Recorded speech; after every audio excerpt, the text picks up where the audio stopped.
చూసారు కదండి. ఈ మధ్య నేను ఏం చేశానంటే మనకి మన స్క్రిప్చర్స్ మనకి దేవుడి దగ్గర ఉంటే చాలా మంచిది అంటున్నారు కదండి. అందుకని నేను ఏం చేశానంటే ఇవి సిల్వర్ ప్లేటెడ్ తోటి వస్తున్నాయండి. ఇప్పుడు చూసారు కదా, ఇది విష్ణు సహస్రనామం, అలాగే భగవద్గీత, అలాగే లలితా సహస్రనామ స్తోత్రం అండి. ఇలాగా మనకి తీసి చూస్తే లోపల విష్ణు సహస్రనామం బుక్ అది అండి. ఇవన్నీ ఏం చేశానంటే నేను దేవుడి దగ్గర పెట్టాను. ఏం లేదు, రోజుకి ఒక్కసారైనా ఇది చూడడం వల్ల మనకి ఇవి ఉన్నాయి స్క్రిప్చర్స్ అని చెప్పి మనకు తెలుస్తుంది. నెక్స్ట్ మన పిల్లలకి దండం పెట్టిస్తున్నప్పుడు మనం చెప్పడానికి వీలవుతుందండి. అందుకని వాళ్ళు చూడగా వాళ్ళు ఏంటి అని చెప్పి అడుగుతారు కదా, అందుకని చెప్పి నేను ఆ ఉద్దేశంతో ప్రతిరోజు దండం పెట్టుకుంటున్నా కూడా కంపల్సరీగా కనీసం ఇది విష్ణు సహస్రనామ స్తోత్రము, ఇది శ్రీమద్ భగవద్గీత, ఇది శ్రీ లలితా సహస్రనామ స్తోత్రము, ముందు వాటి గురించి తెలుస్తుంది అని చెప్పి నేను ఎదురుకుండా పెట్టించానండి.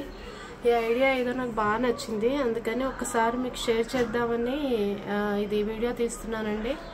చూసారు కదా, పిల్లలకి మనం నేర్పించాం. ఇప్పుడు ఈ టైంలోనే మనం నేర్పించాలండి.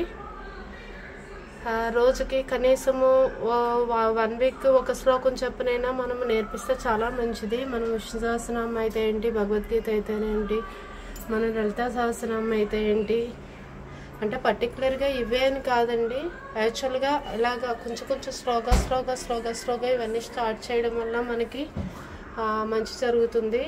అదే కొంచెం పిల్లలకి అవగాహన పెరుగుతుందండి వీటి గురించి, అసలు ఏంటి అన్నది వాళ్ళకి తెలుస్తుందని చెప్పి. చూసారు కదండి, ఈ ఐడియా అయితే నాకు బాగా నచ్చింది, అందుకని ఒకసారి మీకు కూడా షేర్ చేద్దాము అని చెప్పి పెడుతున్నానండి.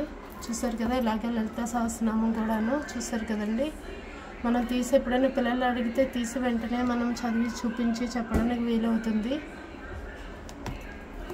అలాగే ఇది భగవద్గీత అండి, భగవద్గీత కూడాను. చూసారు కదండి, మొత్తం 18 చాప్టర్స్ ఉన్నాయండి. అందుకని ఇది కొంచెం పెద్ద బుక్ వచ్చింది, 2 చిన్న బుక్స్ వచ్చాయి. చూసారు కదండి, మొత్తము చాలా క్లియర్గా అధ్యాయం 6 అలాగండి. మనకంటే ఇప్పుడు లైటింగ్ మనకి నేను వీడియో తీస్తున్నాను, అదే కాక ఈ లైటింగ్ తోటి మనకి అలాగగా అధ్యాయం 2 ఇలాగండి క్లియర్గా మనకి అది ద్వితీయోధ్యాయ సాంఖ్యయోగము ఇలాగనమాట. సంజయ వాచ అంటే మనం చదవడానికి వీలుగా మనకి చాలా నీట్గా ఉన్నాయండి. యాక్చువల్గా మొత్తం అంతా నేను కూడా చెక్ చేశాను, ఎక్కడైనా ఏమైనా తప్పులు అవి ఉంటాయా ఏంటి అని చెప్పి. ఏమీ లేవండి, చాలా క్లియర్గా చాలా నీట్గా. అంటే మన గీత భగవద్గీత మన బయట ఎలా ఉందో సేమ్ అలాగే మనకి ప్రింట్ చేసి ఇచ్చారండి, ఇలాగా సిల్వర్ ప్లేట్ తోటి. చూసారు కదా, చాలా బాగున్నాయి. తప్పకుండా మీరు కూడా తెప్పించుకుని ట్రై చేయండి. పిల్లలకి ఏం లేదు, ఈ విధంగా కొంచెము ఎదురకుండా దేవుని మందిరంలో పెట్టడం వలన. చూసారు కదండి, నేను అలా పెట్టేశాను. మా పిల్లలు వచ్చి అడుగుతున్నారండి, మమ్మీ అదేం బుక్, మమ్మీ ఇదేం బుక్, మమ్మీ అదేం బుక్ అని.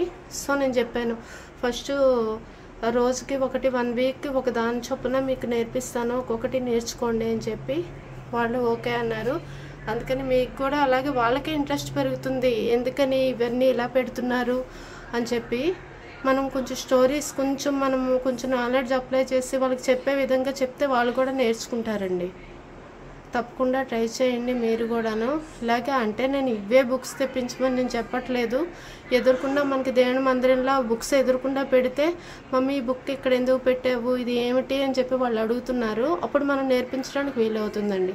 అలాగే మన సుందరకాండ ఉంది, మనం ఇంకా స్క్రిప్చర్స్ చాలా ఉన్నాయి, మన సాయి చరిత్రం ఉంటుంది, ఇవన్నీ ఉన్నాయి కదండి. స్లోగా ఒకటి నేర్పించుకోవచ్చు మనము.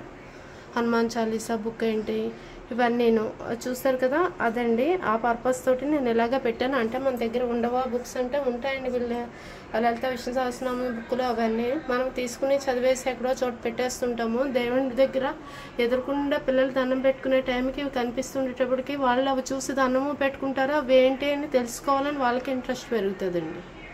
Thank you for watching. Like చేయడం మాత్రం మర్చిపోద్దండి. తప్పకుండా ఇలాగ పిల్లలకి ట్రై చేయండి మీరు కూడా. Thank you.